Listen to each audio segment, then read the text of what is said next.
Actress Sofía Vergara says she and her ex-husband, Joe Manganiello, called it quits over starting a family. She says Joe is younger and wanted to have kids, but she didn't want to be a, quote, old mom.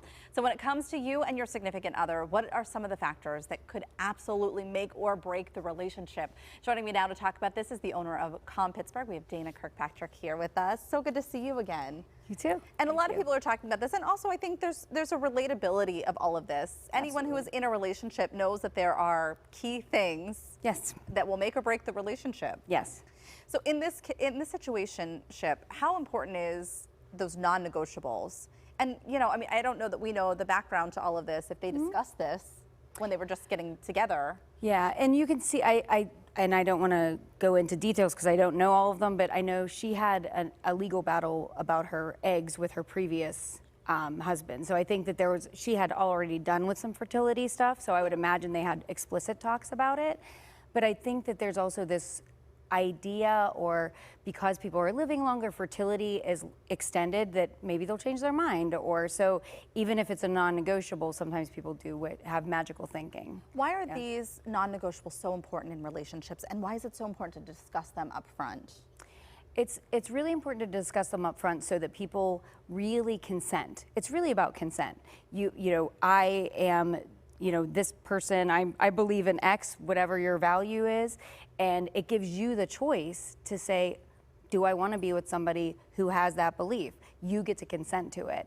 I think people forget that these are negotiables. Right. They are either non-negotiable or they're negotiable. There's two sides to every relationship, and what I'll hear a lot on is, they're doing this to me, and I'll say, okay, well, we're not saying it's your fault, but there's no snatchers that are going to come to your house and say, oh, this person's being mean, they're going to take them away. You have to kind of advocate for yourself. It's so interesting because you mentioned maybe they'll change their mind. And you know, in the case of my husband and I, in the very beginning of our relationship, we were children. We were, you know, young 20s, really. Same. And at the time, we didn't want to have kids. And that changed as we got a little bit older. So some of that stuff can change on either side of the relationship, right? Absolutely. And I don't know if that was mutual for both of you. Like if one was adamant, no, I don't want, and then it changed.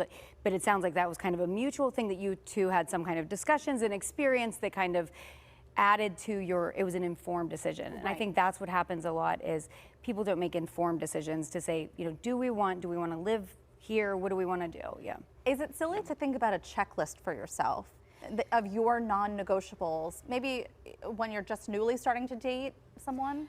You know, Lante and I were talking about this, is I think in general, I would say checklists are bad. Yeah. Because, you know, unless you want it to be like a human who is kind. Do you do this? Yes, yes, yes. Do you do this? Yes. No. Okay. Yes. But if we really did, if we would have said, I will never work in a job where I don't talk to people, why do I love this so much? I get to sit with you. Yeah. My job has changed exponentially. If I would have said, I don't want a job where I'm behind a computer, then I would have been lying. So I think a lot of times we can't really negotiate, and then what we have is, I have a lot of people who say, I said I'd never be with a cheater, and now I'm with a cheater, or whatever, because they've defined it in some way, right? Let's use the example of Joe and Sofía. Yep. Let's say you're in a similar relationship, maybe you're getting up there in your fertility age, and you decide, I do want to have kids, even though you and your partner had decided long ago that was not going to be the case. Yeah. Does that have to end the relationship? How do you work through something like that? Well, again, making informed decisions. You know, you were talking about, you know, you didn't know if you wanted to have kids. I knew I wanted to have kids, and then I had cancer at 31 and had to get my ovaries out because I have the gene, and my husband wanted to have 5 kids. And I'll never forget, like, as I was being wheeled away to have the surgery, he goes, maybe we'll have more. And I've never heard, like, the doctor said an expletive. She's like, are you effing kidding me? Because it's not easy, right? We don't have, and also, no offense to him, it was 2009. We didn't have the technology we have.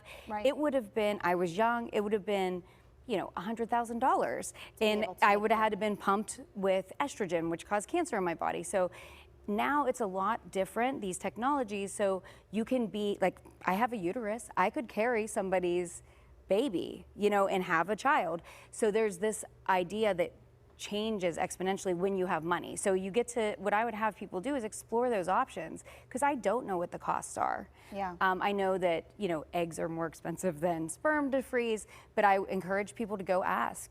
Be curious, not judgmental. I just use that a lot. So I'll tell people to go ask. And also, I have a genetic issue, so I would encourage people to do those things anyways. Yeah. Make sure to have those conversations. Absolutely. So it doesn't have to be no full stop. Yeah. Listen to each other. Yes. And if you're willing to spend your life, not just with kids, but with anything. with everything. Yeah. If you're willing to spend your life with somebody, I don't understand why people don't have difficult conversations. My husband and I had an argument last night because a window opened. And I woke him up because the window opened and it was cold out, and he was mad because I woke him up, and then we're arguing in the middle of the night. In the middle of the night. Right. And really what it was is he was tired and cold, and I was scared because the window opened. And then we just kind of agreed to disagree, went to sleep, and it was okay. It was fine.